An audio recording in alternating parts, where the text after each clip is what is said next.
Krim, are we ready to go?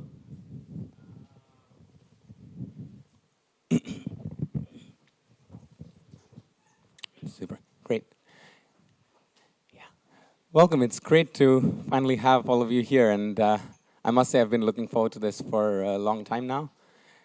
The workshop we're at is called Accountability Analysis, Enabling Sustainability Under Energy Sector Transitions. And some of you have already been here yesterday for the pre-workshop event. It was nice to have a little bit of informal chatter. Now I think we're going to move to business and get to work. So what is the context of this workshop? Is the sound better now? Can you hear me fine at the back? Good. Right. I started my current position in Bergen a couple of years ago now, and part of my role is on a research project that's funded by the Bergen Research Foundation. It's called European Cities as Actors in Climate and Energy Transformation. It's led by Howard Harstad, whom you'll meet later. He's director of our Center for Climate and Energy Transition at the Faculty of Social Sciences. And on this project, my role has been to look very much at a case in Portugal, a case of solar energy uptake. And I call it Solar Power, Producing Accountable Institutions for Transitions to Renewable Energy. Now, there's several things in there that I find interesting, and I've decided not to talk about them to kick off this workshop. But I will say something quite specific about Portugal to clarify why there is an interest in talking about accountability in energy transitions and why we're here today. So there's, as countries go, Portugal is one of the leading performers in decarbonizing, in moving towards carbon mitigation for a future where we have less climate change. These are things that we are familiar with in terms of sustainability from an ecological and environmental perspective. Last year, the year-on-year decrease in carbon emissions was the highest within the EU. It was 9% between 2017 to 2018. So we're talking a very significant reduction. It's some kind of success story. Not all of that, and not even most of that, comes from the uptake of solar energy, and you could ask why that's an interesting sector to look at. The reasons that I moved into it now more than 2 years ago is that you could do it really easily in Portugal from a technical perspective. There's different kinds of sources of energy, and solar has great complementarity, and yet I wasn't seeing the kind of action we'd expect. What I was seeing was some tendency towards large-scale installations that went through a number of steps before they could come on, and it just didn't seem the same kind of urgency that would be in keeping with the drastic need to mitigate carbon. Also, Portugal's a society with a lot of energy poverty. People's disposable income is quite low. There's quite high electricity bills. And as I've been working on this, I've become part of a network on energy poverty in Europe, so I've come to think increasingly about questions of social equity in relation to energy transitions, and that's really what drew me into thinking about a workshop of this sort. So about a year ago, I got some funding for this through what is called SPIRA, that's the Strategic Program for the Internationalization of Research and Education, and the aim was to think about energy transitions not only from a decarbonization perspective, but also in terms of an opportunity to enhance social equity, and to see energy systems as perhaps the biggest generational opportunity we have to really transform one of the most definitive sectors in society, a sector that's linked with several others, like land, like forest, a sector that's very close to people at different scales, very much from being within the household or buildings like this to large-scale infrastructure and investments that are debated in society and sometimes not debated, but are paid for through public funds more often than not. And so I put up 5 keywords here, if you like. Energy transitions is perhaps self-explanatory. And sustainability is something that's so broad and talked about in so many ways that it might not be the most helpful. But I do want to emphasize the relevance of governance in terms of moving towards some form of sustainability. And here I think of it as decarbonization along with enhancement of social equity. And what is the relationship between that and accountability? If one were to believe in people's earnestness and goodwill and genuine effort to move towards a world where we have less poverty, less inequity, less injustice of various sorts, social and environmental, economic, and say that as a society, as the number of societies we have globally, we're trying to embrace those goals and we're trying to move towards that vision. At least that's a lot of the rhetoric that we hear. At least that's something that we are gathering around as goals with intergovernmental bodies, with national, increasingly with city networks. That's something we focus on in the research project I'm part of. And then one could say that there is either accountability in place where the organizations, the institutions that are in charge of delivering those goals are being held to account by the various publics who have a stake in this, both current all over the world, some with much more ability to voice their concerns than others, but also future. And we see this in people like Greta Thunberg, in movements like Extinction Rebellion and Fridays for Future, being increasingly vocal about the stake that they have that they're not able to exercise in terms of being the decision makers. So if we have accountability that is substantive, that works, that can deliver the kind of goals that we hear voiced by everybody from the Intergovernmental Panel on Climate Change down to the municipality of Bergen, which has carbon budgets. It's one of the contexts here, Norway, which has been leading in that regard. Then we'd imagine that we are moving towards decarbonization and doing it in a way that's socially positive, moving more towards equity than away from it. But if accountability does not obtain, if we are in fact faced with a performance that is hollow, that is more talk than walk, then we might not be seeing the kind of action we need. And that brings me to what I call practices of legitimation. These are defined as social relations that use accountability as a premise and relationally produce it. So accountability is not something that is an inherent property of particular systems. It's something that is formed, that is produced relationally. It's a work in process. It's ontological, and I'm interested in that ontology of decarbonization and its effects on equity as we move towards material change, as we move towards institutional change within the energy sector and cognate sectors.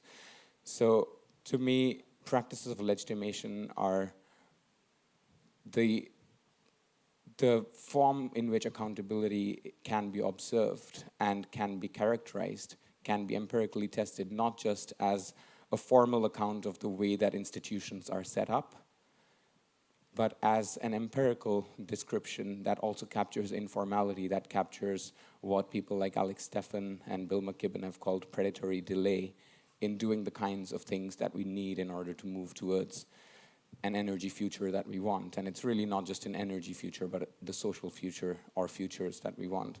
So to make this quite graspable, I'm going to go back to the Portuguese case and illustrate what I see as the 4 sets of practices of legitimation. These are very much things that have come up from empirical work. I've spent a sixth of my time over the last couple of years doing fieldwork in Portugal, both in Lisbon, but also around a lot of smaller towns in different regions of the country, mostly focused on solar uptake, but because the energy sector is so intertwined, as I said, with many other parts of society, that's brought me into contact with focus on energy infrastructure like smart meters and smart grids. It's brought me into contact with financial institutions, both in Portugal but also beyond. And so I'll give you a snippet of what these practices of legitimation across what I call 4 different registers could look like, and then a tight definition, if you will, in one line of each. And that definition, because this is relational, is not so much of the thing itself, but of the doing of something, of a set of practices. And so in that sense, being is doing. Let's move to the first practice. This is a set of practices that I would call discursive legitimation. And in Portugal over the last couple of years, the role of solar energy, of renewables in the public discourse around what kind of energy future Portugal wants has shifted dramatically. It's gone from a place where there was absolutely no space, where governments had been changed because they thought that renewable energy was a debt, was a burden on society and on the taxpayer, and was not something that they could afford to do any more on than they already had, and they're already a leading context within Europe for renewable uptake. It's moved from that to a point where last year they put in 2/3 of a gigawatt worth of solar. They're getting unsubsidized parks off the ground, and they've launched a few months ago a climate and energy plan, as every European Union member state has, to actually decarbonize entirely by 2050. The ministry that used to be in charge has changed its name, has combined portfolios for the environment and for energy transitions. That's its name. They have a new minister and secretary. So there's all kinds of action. What does that mean? It means that there's just a lot more solar uptake, but that's not to say that it's being installed in one way or another. As far as this set of practices takes us, I'd say discursive legitimation refers to a set of practices that normalize certain perspectives over others through textual and spoken interventions across a variety of forums. And we can come back to that. The second set of practices I want to bring up briefly is bureaucratic. And here I'll say only this about the Portuguese case. If you are a solar, an actor in the solar sector in Portugal of various sizes, then you need to get hold of licenses to be able to install solar capacity. You need to acquire land, you need to run environmental impact assessments to get hold of those licenses. Your ability to do this varies based on the social networks you have, based on the access to capital, both financial but also social, and really to be able to clear what are a number of bureaucratic requirements. And that is not something, as Tim reminded me in my trying to draft these ideas out, that is not something that is inherently negative. Bureaucracy is part of what we do, and it's part of what makes the world go around. If we want to change the way the world works, we do need to question ways in which we do bureaucracy, but we do need clearances, we do need certain systems of licenses.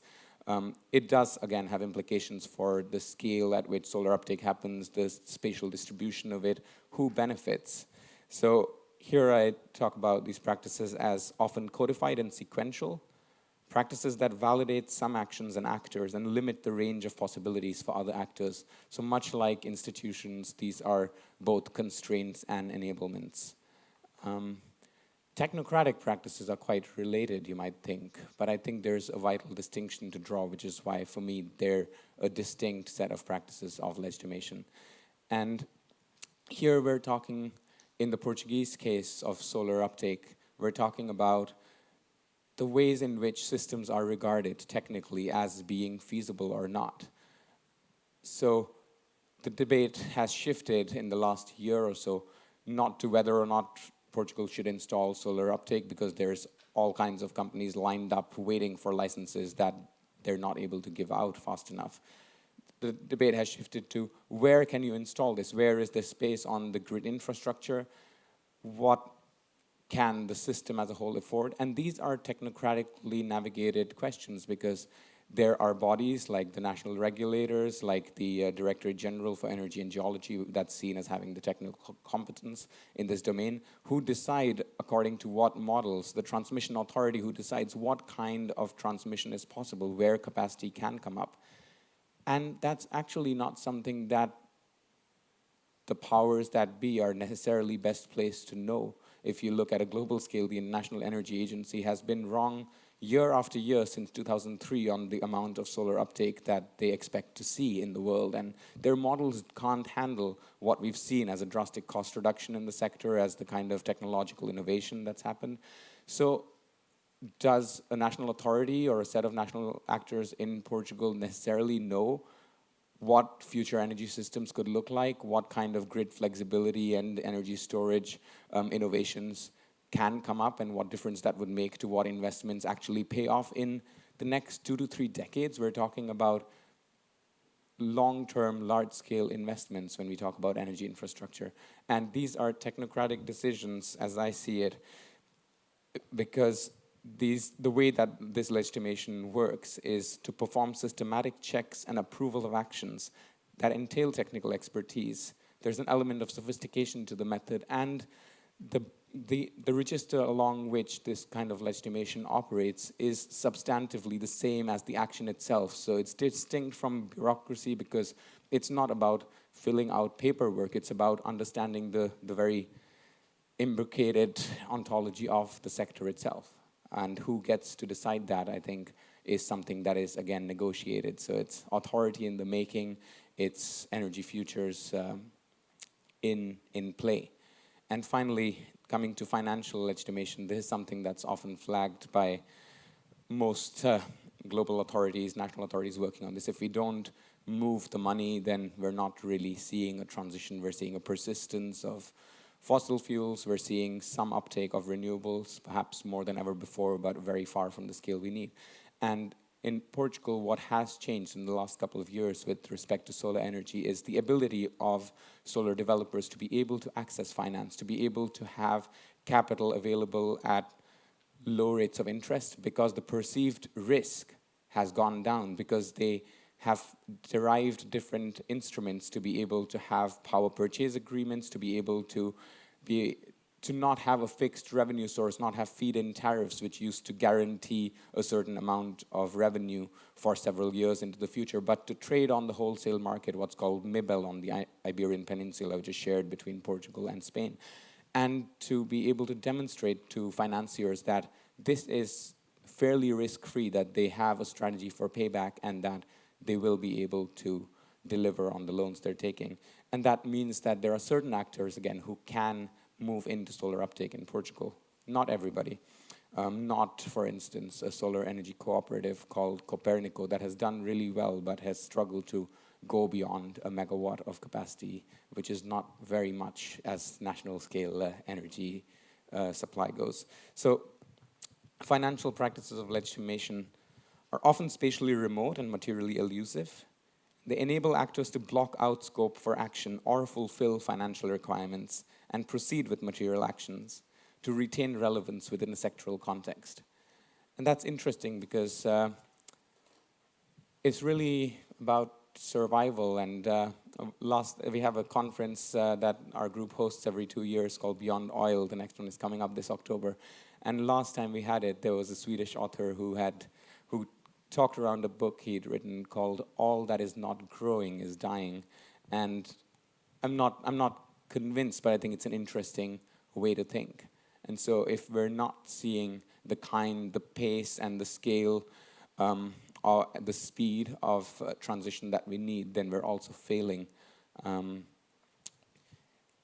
That's about as much as I wanted to say of content to kick things off.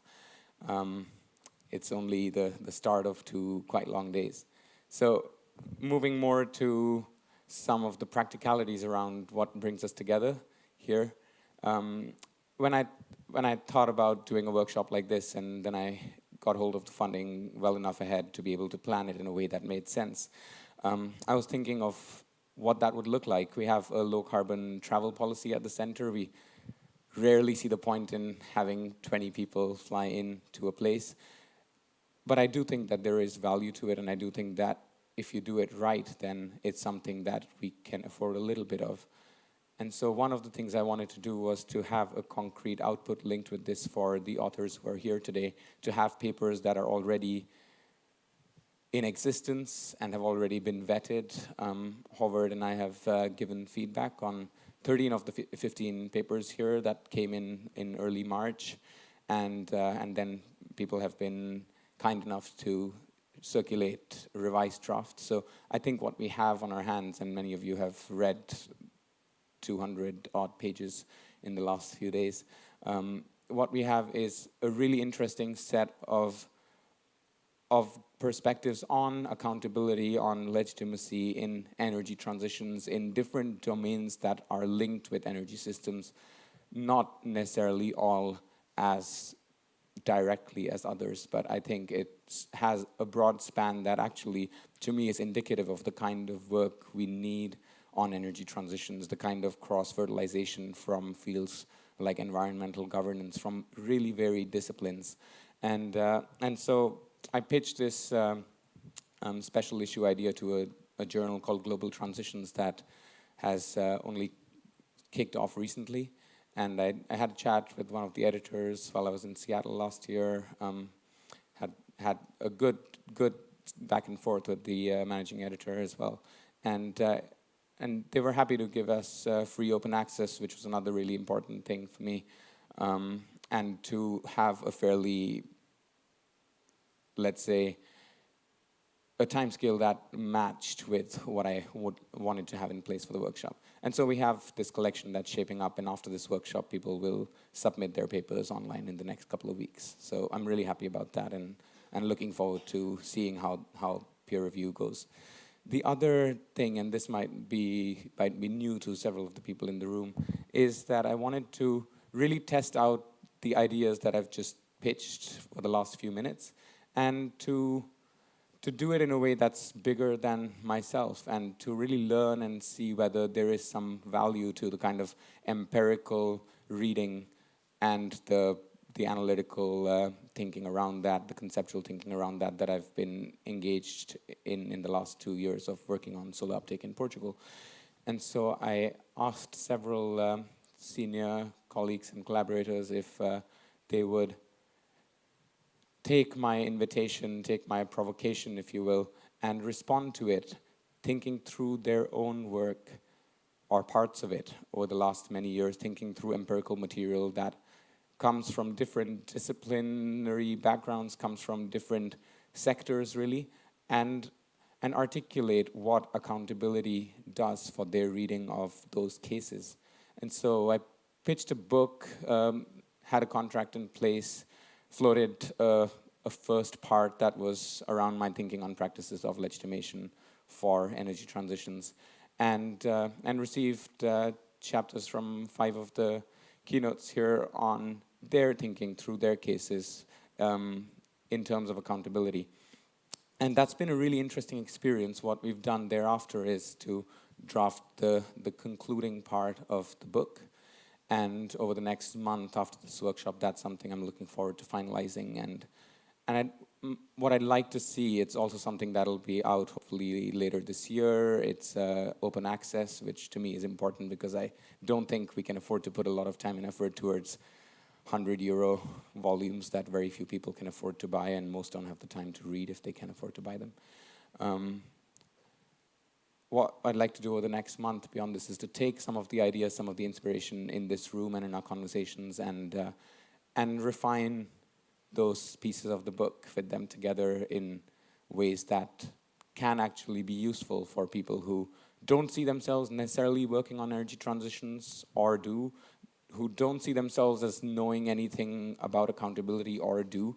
And these are conversations that we've also had amongst us in terms of thinking about what we really work on. And that's, for the seniors, that's a much more familiar question than for me. I ask myself this all the time, and the answers seem to be different depending on a number of factors. But anyway, that's just to say that I'm really looking forward to the keynotes, the papers, and there are places that they're going to go, and I'm really happy that you wanted to be part of that collective exploration. Logistically speaking, we're going to have 6 of these longer talks, 15 talks based on papers, almost all of which have been pre-circulated. I do want to say that here we have one set of reading recommendations for each of the papers that one of the remotely participating set of authors, Andrew Hargrove and the co-authors, they sent. I encourage you, those who've brought sort of a sheet each for reading recommendations for other participants, to just add to those piles so that at least we get a bunch of inputs thrown at us from different people. We have a lot of diversity in this room in terms of fields and disciplines, and I think that's a good thing. Another thing is that I wanted this to not just be an academic workshop. I think that's a really valuable part of it, but I wanted to host it in a place like the public library, and to also have something more coming into it that was not going to be a beautiful bubble of 2 days that popped. So in January, I launched something called the Idea Box for Energy Transitions. Spent time ideating it, painting it in Sustainable Development Goal 7 colored yellow, which is the goal on clean energy for all, with colleagues, with my wife, who will actually join us shortly, and launched it at the European Green Capital, which is Oslo this year in January, where you could post letters to Donald Trump or to Erna Solberg, or you could post an idea for energy transitions to Bergen in the idea box. And then we had it in the public library upstairs. It's here now, and we'll have a visit this afternoon. And I took it around to several workshops in town as well, and asked people what kind of solutions they can think of for energy transitions, not necessarily informed by science, not necessarily things that we couldn't see coming. And I thought that was really interesting as a researcher, because we don't do this often enough. There's dissemination, there's outreach, but do we actually know how the public thinks? We know some kind of mainstream media discourse. We have our own sort of analytical insights. But there's a whole bunch of ideas out there, some that I would say are sensible, others I would say are completely crazy, but it's really interesting that we see how people think around energy transitions, and also that we create an invited space for those conversations to happen, for people to actually say, oh, do I think about energy transitions? Well, what is that? And so I'm really looking forward to a little talk around that exhibition with the people who've been involved and their reflections. And then there's been this beautiful collaboration with Margrethe, who's with us today, and whose exhibition some of you saw at Hordaland Kunstcenter at the Art Gallery last evening. That's really been something that we have a common feeling about in terms of wanting to do more of in the future, to have a collaboration between the arts and the cultural sector and academia in trying to think of social imaginaries and representations and what communication looks like, what common inquiry looks like, so that academia can play a role in society beyond sort of within academic ambitions alone. We do also have things apart from work, which I think are as important a part of being together and making the most of the fact that you've all come here and taken the time out to do it. There's a dinner tonight at 8 onwards in the cafe upstairs called Amelia's Hage. They're really good with their food and wine and so on. We will take a little break from 7 to 8 this evening so that we're not spending all day in a basement and indoors. It's beautiful weather, and I'd like you to see a bit of the city, even if you don't have time beyond the workshops. So we'll take an hour's walk, stretch our legs from 7 to 8. And then for those who are staying on the 17th, I've mentioned this a couple of times in emails, I'd like to invite you to join in what is Norway's and certainly Bergen's biggest party of the year. That was something else that I wanted to make sure was part of this workshop, that if you do come to Bergen, and many might not have been to Norway or might not be by here every now and then, that it's actually something that you'll remember. And it's a beautiful city, and it also decks itself up to look great exactly this week of the year. As you've noticed, we've cleared the skies, and so on the 17th, I can put out a reminder later, but I suggest that we gather at 9:15 in front of the Scandic Buparken. That's a hotel right next to where the light rail comes in by the central lake. And we walk from there over to what is one of Norway's most amazing historical cultural artifacts. It's an old fortress, and it goes all the way back to the 12th century. And we gather there. The university has a place in column 4 of the parade, and you're welcome to join in. And then we march with the parade, or rather than march, sort of make our meandering way into Festplassen, which is the party square right by the lake, and then the day goes on, and it's fun. If you're staying here at the 17th, there's also fireworks at night, and since we've had rain recently, they haven't been cancelled, although there was a wildfire walking up the mountain a few weeks ago. We watched it for 6 hours. in Bergen, in the rainiest city in Europe, there was a fire on one of the mountains burning for 6 hours in April. And there isn't that wildfire threat at the moment, so I guess there will be fireworks. But it's just to stay mindful of the gravity of what brings us here. So before we move on, and before I forget, I think it's really important to say that there have been many people's contributions in setting this up. I'd like to thank the staff at the Bergen Public Library. They've been really generous and helpful, and really open to doing things like the exhibition, hosting it in their space for these 10 days, in giving us this space and taking care of things like catering and whatnot. And it's also something that just makes it really fun to be an academic in Bergen, to be part of a community that doesn't begin and end within university buildings. At the Center for Climate and Energy Transformation, there are a number of colleagues. Some are in the room, others you'll see later in the day and tomorrow. And they've been involved in putting together the idea box, sorting through different inputs that have come in, setting up the exhibition, which we did last week. And it was beautiful. It came together in a way that was partly planned and partly spontaneous, and as these things are. And yeah, I thought it was really fun, and something that to me was really meant a lot, to have people sitting together over pieces of paper and beautiful art, and thinking about what that looks like outside of our usual conversations.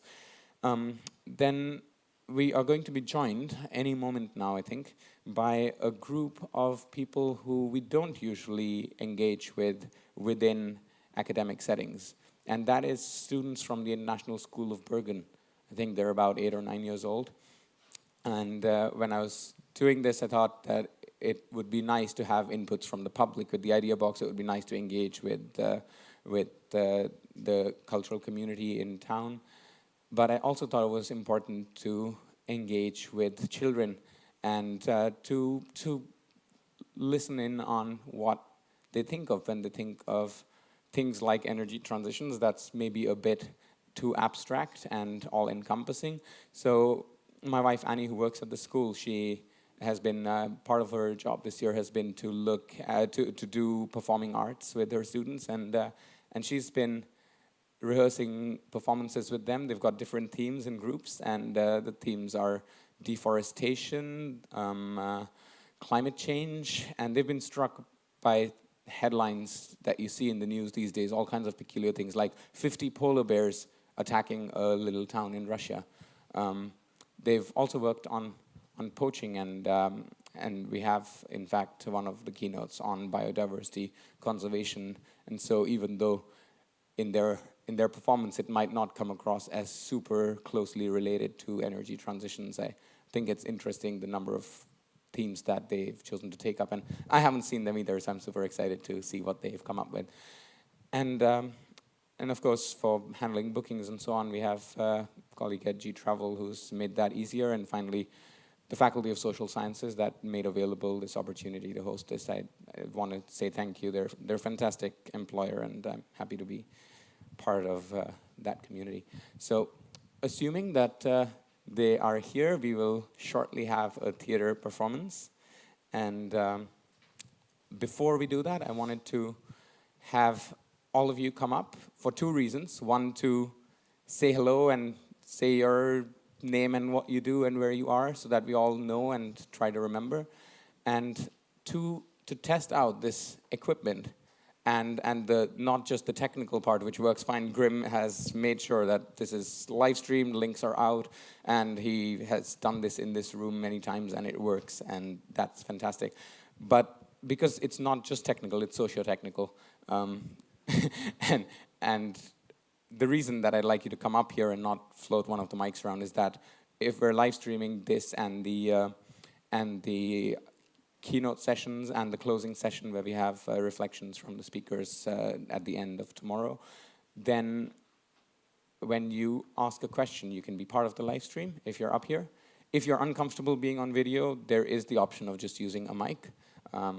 There is the new set of privacy regulations called GDPR that I'm sure everybody has come across, and so If you don't consent to being on video, don't use this mic. But if you do, then why don't we start from here?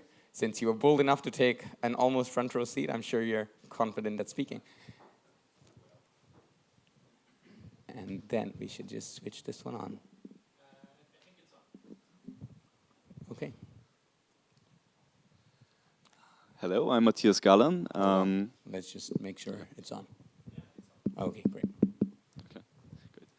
I'm Matthias Gallen. I'm a doctoral student from the Vienna University of Economics and Business, attached to the Institute for Ecological Economics, and I'm working on off-grid solar energy in India and Kenya, and I'm looking at drivers and barriers in energy transitions.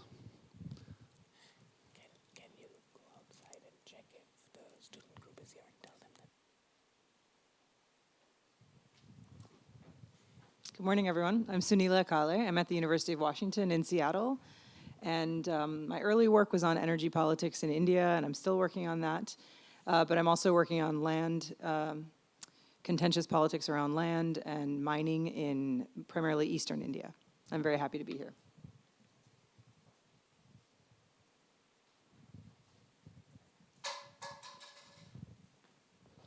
Good morning. My name is Heather Beatty, and I'm an assistant professor of environmental studies at Dickinson College in the US. And Sunila and I actually have opposite trajectories. So my earlier work is on land contestation in the Indian context and also in Bangladesh.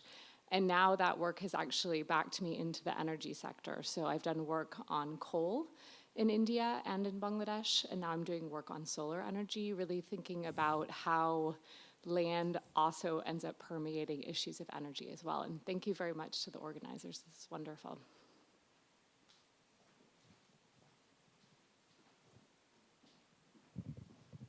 Hi, everyone. My name is Mathieu. I'm from Ghent University, a PhD researcher. And my work focuses on delegitimation, actually, of current practices of fossil fuel extraction, production, and consumption. So in that sense, it really fits well with this idea of the legitimacy or legitimating energy transition. So legitimation is also linked to delegitimation of current practices. So I focus on this idea of anti-fossil fuel norms in my research. And the paper I'm presenting here today, or will be presented here today, is on fossil fuel divestment, which is an example of delegitimating certain practices related to fossil fuels. So looking forward to discussions in the coming 2 days. Thank you.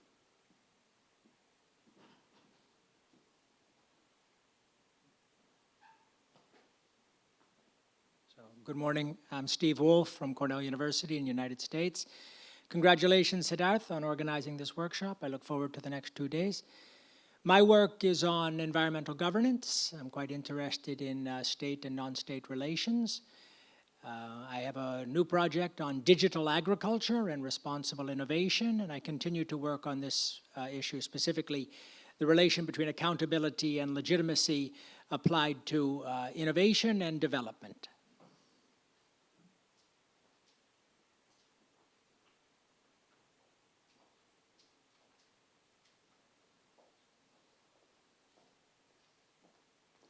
Hello, my name is Marie-Claire Brisebois, and I'm a lecturer in the Science Policy Research Unit at the University of Sussex. And most of my work is about power and politics in environmental governance and water governance on one hand, and also in energy transitions as well, specifically focusing on decentralization and what that is doing to political relationships, which is lots of fun.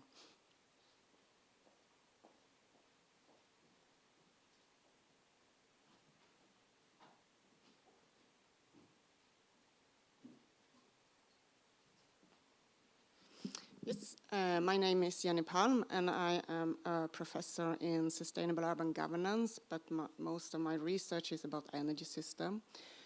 And I would present myself as a socio-technical researcher in local and regional energy systems.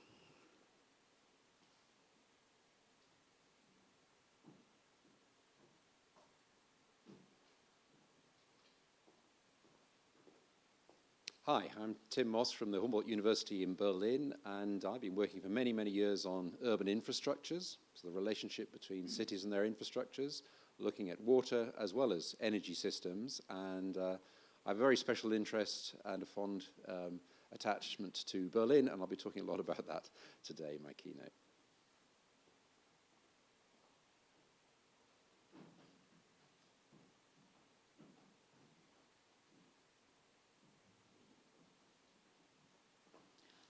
Hi, everybody. My name is Danielle Wu. I'm from China, and I'm studying for my PhD at Free University in Berlin. And I'm doing some research on Chinese energy politics. My dissertation is about the market reform in China, and I look at how political institutions have impacts on the market reform progressing. And I'm really glad to be here. Thank you for organizing this wonderful workshop. I'm very looking forward for the feedbacks, because my paper, I feel there's a lot of space to improve it in terms of how to integrate the theoretical language to the empirics. Thank you.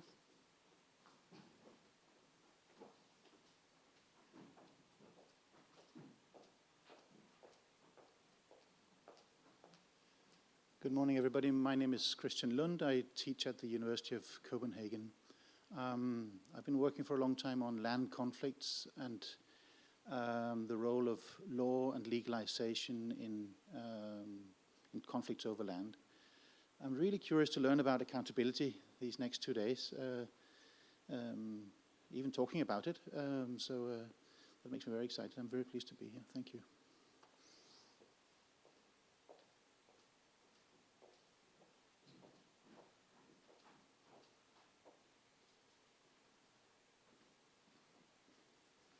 Hello, everyone. My name is Romain Ruiz. I come from École Polytechnique Fédérale de Lausanne, EPFL, in Switzerland. I'm a scientist there working mainly on the resilience of energy transitions and how to apply resilience thinking to energy transitions, especially on a regional scale. I'm looking forward to exchange ideas with you also how this links to the accountability discourse. Besides that, I'm also working as a consultant, so I also have one foot a bit in the practical world and one foot in academia.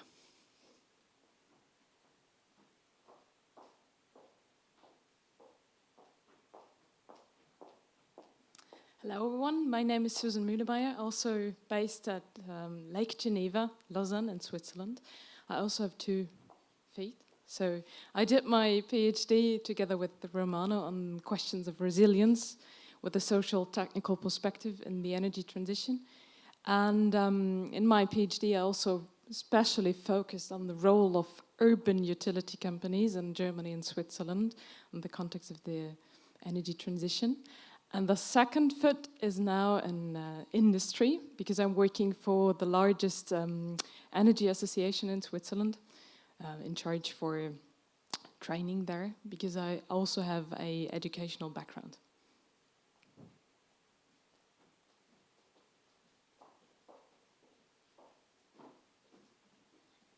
Hi, my name is Philipp Biermann from University of Magdeburg in Germany. I'm teaching there econometrics and statistics in social science. My education is more into economics. I'm an environmental and resource economist, mostly focused on welfare effects of energy policy and applied microeconomics in terms of empirical analysis connected to those welfare effects.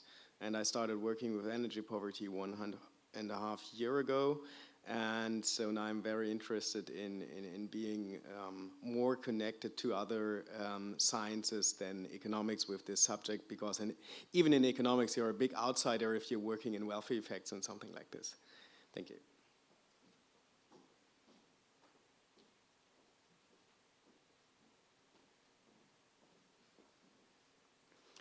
Hello, my name is Katrin Grossmann. I'm an urban sociologist. I feel a bit like an outsider here. I'm not working on energy transitions. I'm working on energy poverty, though. But my main research interests have always been in urban development pathways, in shrinking cities, neighborhood development, and housing. And now I finally aim to bridge some of this research. So this is one of the opportunities to bridge the housing topic with energy poverty and energy transitions. And that's what the paper will be about.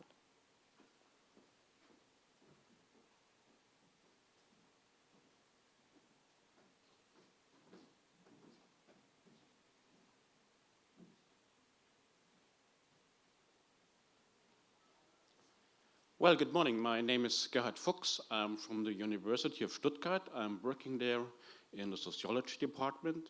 And for now more than 15 years, I've been doing quite a variety of projects on electricity issues in Germany and beyond. Thank you.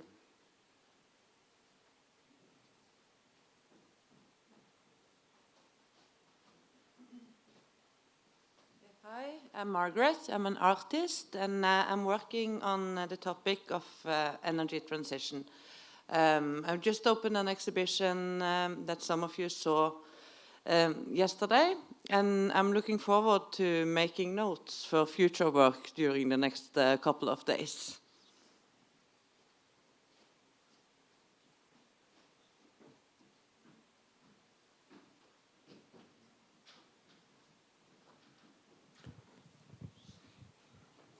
All right. I think we're ready to get into the last segment of this session with a few short performances. A couple of rules of the game for the rest of for the next 2 days. Whenever after a keynote you want to ask a question, just do as you did now and come up here and pose it. We do have a few authors or groups of authors who will present remotely in the last 2 paper sessions tomorrow. And they will write in with any questions they have during the keynotes in the first half hour of each. And so I will ask on their behalf as well. And they're following via live stream, and hopefully others now and in the future will.